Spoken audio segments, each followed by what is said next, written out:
animals who are yoked together. What is a yoke? A yoke is something, it's a wooden board that binds two animals by the neck.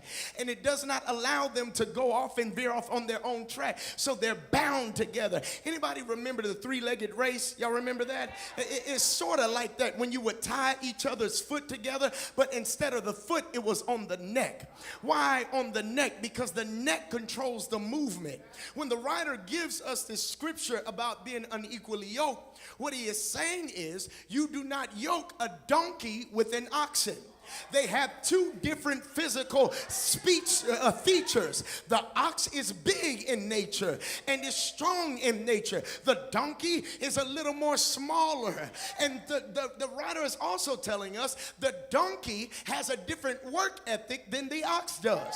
The ox is a worker. No matter if it doesn't want to work or not, it will work. Even to the point, Bishop, that the person controlling the ox will have to stop the ox to make it eat, because if it doesn't eat, it will work, and then it will exhaust itself. But a donkey, when it works, you better hope it feels like working, because donkeys are good workers, but they are so stubborn that if they don't want to work, they won't work. Oh my Lord. If I had time, I would talk about donkeys in the church versus oxen in the church. But I'm going to move on. Oh, he said I got time. So let's talk about oxes and donkeys in the church. Oxes in the church are individuals who don't need credit. They will vacuum the floor without anybody asking. They'll refill the toilet tissue without bringing receipts for a reimbursement. An ox is someone that the bishop doesn't have to look for when he goes off on an appointment. An ox shows up to prayer meeting. They show up to ushers meeting. They show up, and not only do they show up, they participate. A donkey is someone that we have to worry if you're going to be here or not. A donkey is someone that if they do show up, we got to pump and prime you. We got to encourage you. We got to give you more than what you're able to give us. Ask your neighbor tonight, are you a donkey or an ox? The writer talks about this because not only do they look different, not only do they work different, but hear me, they eat different. They look at somebody and say, they eat different. I can tell whether you are an ox or a donkey based upon your appetite. Let me take these off because I can tell if you're an ox or a donkey based upon your appetite. See, oxes, we like Bible study. We like Sunday school. You don't have to have a tune every time you teach. Donkeys will always need an organ in order to feel something. Donkeys are individuals who only show up and stand up and speak up when there's a hoop going on. Donkeys are individuals that don't take notes, they don't study, but they just wait and quicken when the music hits a certain note. But I need somebody tonight to look at your neighbor and say, I got the right appetite tonight. If the preacher never hoops, I'm all right with it. If the preacher never shows up, I'm all right with it. God is looking for individuals who got the right appetite. Gone are the days to where you're going to preach the preacher into an aneurysm to get you to respond.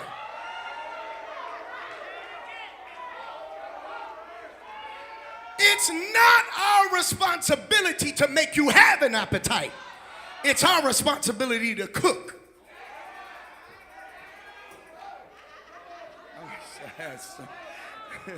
Oh, look at somebody and say, the preacher can't make you hungry. You got to come to church hungry. But some of us, which is why Paul addressed us as little children, some of us, we're not hungry because we ate junk food. We're not hungry for the actual word, for the meat, because we like junk food. What is junk food? Prophecies without context. That's junk food.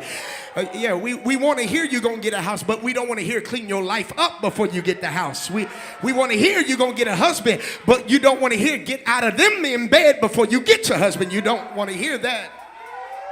That's junk food.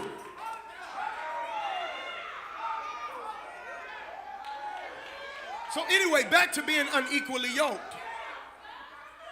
What happens is the writer is talking about this because the ox eats one thing and the donkey eats something else. But here's what happens.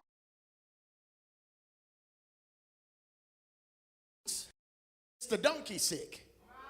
So when the ox goes to eat and the donkey tries to eat what the ox is eating, it will make it sick. Likewise, when the donkey goes to finally eat its food and the ox will go to eat what the donkey is trying to eat, guess what happens to the ox? It gets sick. And some of y'all have not missed the revelation that friendship God was trying to tell you to disconnect from was because it was making you sick.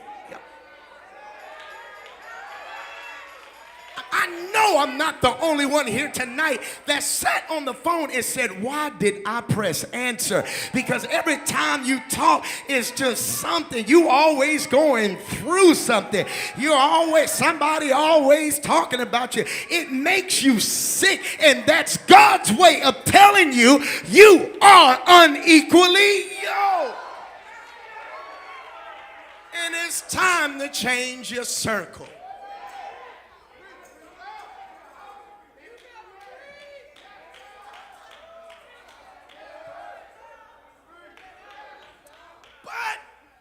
I'm learning tonight, Bishop Brown, that there are so many people, man of God, who say they want friends. But what they really want is not friends. What they really want is cheerleaders. Oh, y'all got cheerleaders in Mobile. Y'all know what cheerleaders do.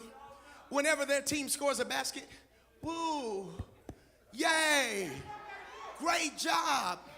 That's what you want.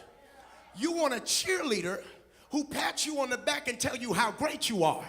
You want a cheerleader who always praises you and shows up to stuff. But friends know how to check you. See, y'all, yeah. Friends know how to tell you, you were nasty when you were talking to them. You need to go fix that. Friends tell you the truth. Y'all not hearing me. Look at your neighbor and say, hey, neighbor, I need them Joe Clark type of friends. Y'all